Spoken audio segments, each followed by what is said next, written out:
Prancis. Grande Army Prancis beroperasi di bawah komando Napoleon Bonaparte. Pada 29 Juli 1808, Daendels menetapkan keberadaan Legiun Mangkunegaran dalam pasukan gabungan Prancis Belanda Jawa untuk melawan Inggris. Pembiayaan dan perawatan pasukan disediakan oleh pemerintah Prancis.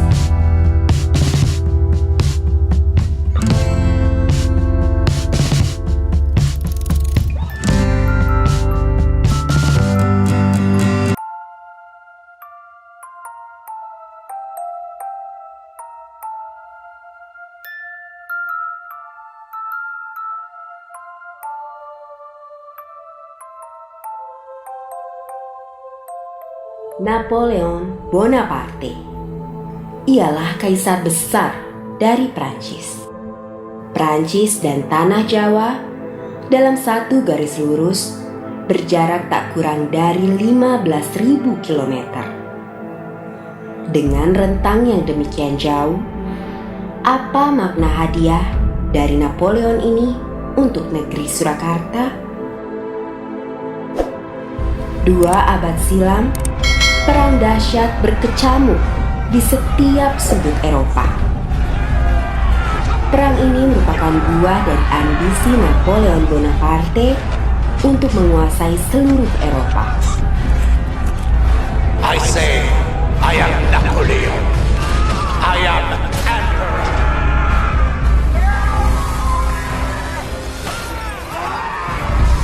Agresi ke seluruh penjuru Eropa pun digulirkan. Pada Januari 1795, Belanda takluk dan jatuh ke tangan Prancis. Hindia Belanda dengan sendirinya menjadi wilayah jajahan Prancis. Namun, Inggris tak tinggal diam. Dia berupaya merebut Jawa dari tangan Prancis. Kecamuk Eropa ini pun kemudian menjalar ke tanah Jawa. Untuk mengamankan Jawa, Napoleon melalui adiknya Louis Bonaparte mengutus Gubernur Jenderal Herman Willem Daendels. Pada tahun 1807, Daendels pun diberangkatkan ke tanah Jawa.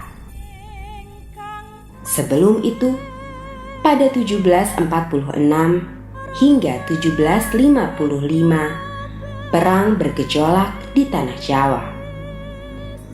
Gejolak ini dipicu oleh kebijakan Pakubuwana II yang menyerahkan Keraton Surakarta kepada Perserikatan Perusahaan Dagang India Belanda atau VOC.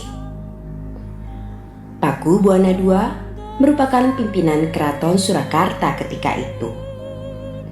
Sementara Mangkubumi yang merupakan saudara dari Pakubuwana II ini tidak menyetujui tindakan tersebut.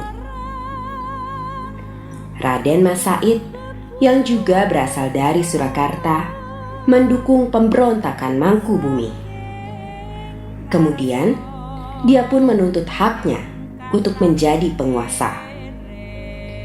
Setelah berperang bertahun-tahun, VOC menyudahinya dengan memberikan Raden Mas Said sebagian dari wilayah Surakarta. Ia lantas berkuasa penuh dengan gelar Kanjeng Gusti Pangeran Adipati Aryo Mangkunegara I. Wilayahnya kini dikenal sebagai Mangkunegaran. Tahtanya pun dilanjutkan oleh Mangkunegaran II sejak 1796 hingga 1835. Pada masa pemerintahan Mangkunegaran II inilah Jenderal Daendels tiba di Pulau Jawa. Selaku utusan yang dikirim Napoleon untuk menjaga Jawa, pada 1808 Daendels menyiapkan pasukan. Kenapa kok penting dibuat Legiun Mangkunegaran? Ini kan dalam rangka Legiun ini yang pasukannya terdiri dari orang-orang Jawa supaya nanti membantu pemerintah Hindia Belanda menghadapi serangan Inggris. Legiun Mangkunegaran merupakan pasukan modern pertama di tanah Jawa. Pasukan ini mengadopsi organisasi dan teknologi angkatan terkuat di dunia pada waktu itu, yakni Grande Armée Prancis. Grande Armée Prancis beroperasi di bawah komando Napoleon Bonaparte. Pada 29 Juli 1808, Daendels menetapkan keberadaan Legiun Mangkunegaran dalam pasukan gabungan Prancis Belanda Jawa untuk melawan Inggris. Pembiayaan dan perawatan pasukan disediakan oleh pemerintah Prancis. Di bawah Daendels, seragam pasukan Legiun Mangkunegaran pun mengadopsi busana Prancis. Tak hanya pada seragam, jejak pikiran Napoleon juga nampak dalam sistem pertahanan, administrasi, dan peradilan. Pengaruh Prancis ini pun mewujud pada arsitektur bangunan serta properti Pura Mangkunegaran. Pura Mangkunegaran ini dibangun di tengah kota Surakarta. Pura Mangkunegaran didirikan pada 1757 dalam Perjanjian Salatiga.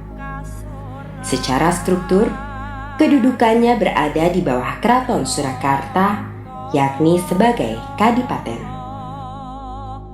Posisi Keraton Surakarta inilah yang membuat Napoleon memberikan hadiah melalui utusannya kepada Pakubuwana IV sebagai pimpinan tertinggi di Surakarta ketika itu.